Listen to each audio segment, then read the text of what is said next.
Hey guys, welcome to another Bob Ross in the Art of Guitar. Today I will be discussing composition.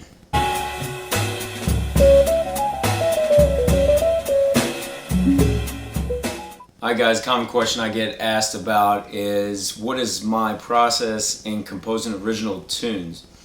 And I gotta tell you that the first thing that comes to my mind, at least more recently, because there was a video I checked out, I'm sure you guys know who Bob Reynolds is. And I listened to a video where he said that in these basic terms that there's ideas that he has for compositions, and when he goes to do it, then there's a voice inside of his head that talks about how it's not good enough or it's not complex enough. And I'll say that for me that's been the case too. I'll go to compose something, write something out, and I think this is awesome, and then all of a sudden that voice in my head starts to say, you know, this isn't complex enough. It's not jazz enough. It's not an odd meter. So the harmonic, landscape here, it's not complex enough. You got to have more chords. It's going to be harder to play, and it's really easy to get caught in that trap.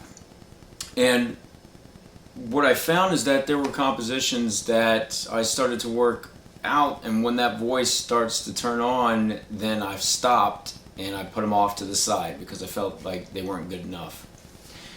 However, I think, at least for me, I've been breaking out of that a little bit more over the past couple years, and there's a few tunes that I've written that have pretty simple harmonies to them.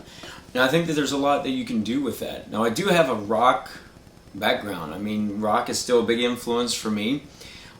When I'm asked about what my inspirations are, like what I'm listening to, what influences me, it's still coming from not only jazz, but from metal and rock.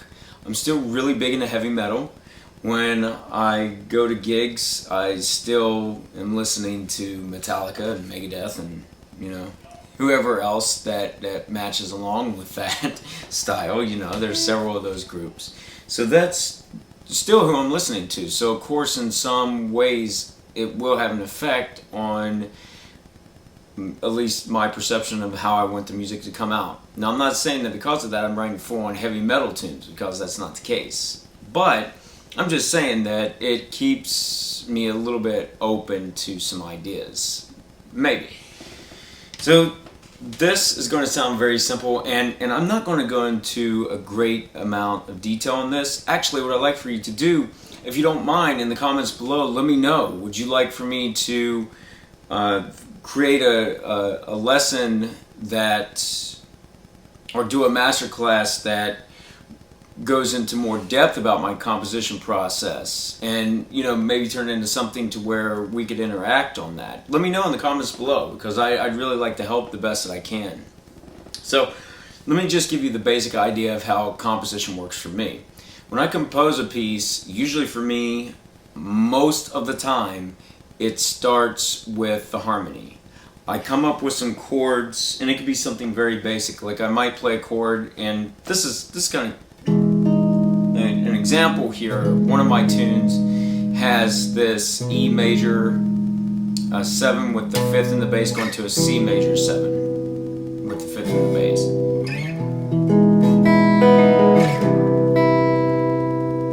That to me right there, just this motion, hearing that starts to elicit these ideas of melodies.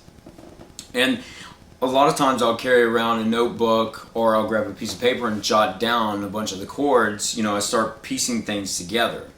Now, what happens for me is that when I go through this process and do that, a lot of times my tunes may be under the umbrella of non-functional harmony. The chords, I feel, do, in the overall larger landscape, they do work together. But if you look at them and try to analyze it and say, is this really functioning in the traditional harmony approach? And a lot of times it does not. So that makes it difficult, and a lot of times I don't write key signatures because there's not a particular key that I'm thinking of. I'm thinking about just creating this overall effect in sound. When I try to approach it using more of the melody as the basis, what I've found is that sometimes it feels a little overwhelming.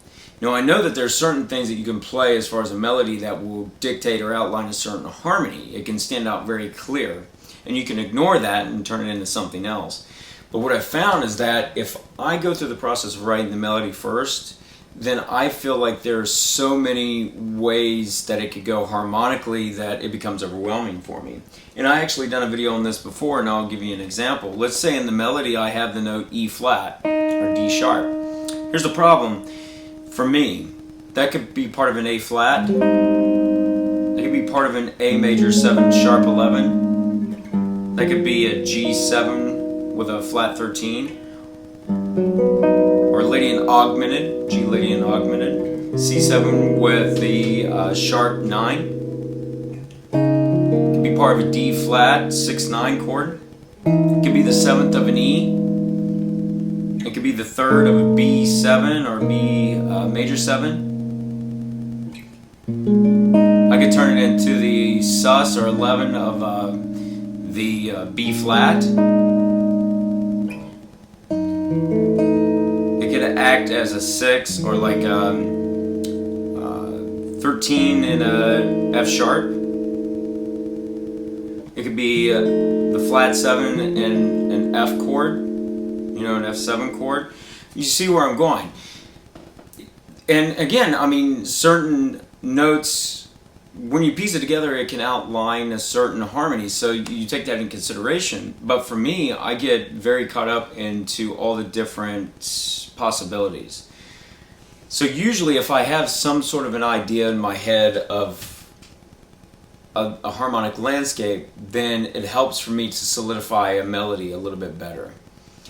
And when I'm writing a tune, there's been a few tunes that are more involved, not more involved, but there's been tunes where when I go through and write, I will have it section off like AABA.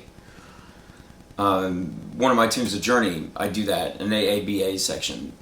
There's other tunes where it's just through composed. I just keep it going. And in those kind of tunes, even in the other ones that have more of a predictable form, I want to keep it so there's some sort of emotive, melodic idea that maybe I repeat, that it keeps coming up. That way it makes it so the tune is a whole and it's not some randomness. Because when you do through compose, sometimes if you're not careful, maybe it runs into this whole thing with the melody being just bits and pieces of melodies, and it starts to get odd, and it doesn't really have a flow to it. The other thing that you may notice if you check out my compositions is that they're usually not, you know, 24, 32 bar, they may be 15 bar, 28 bar forms, you know, that, and sometimes that's based just on phrases. Like I think about phrases and however long that lasts, and that will dictate out to me the amount of measures in the end. I mean, I don't go in there thinking I'm going to write a 32 bar form. I start going, and what happens as I go through. So, you know, a lot of it, again, just comes from an overall feel that I'm trying to create, an overall sound.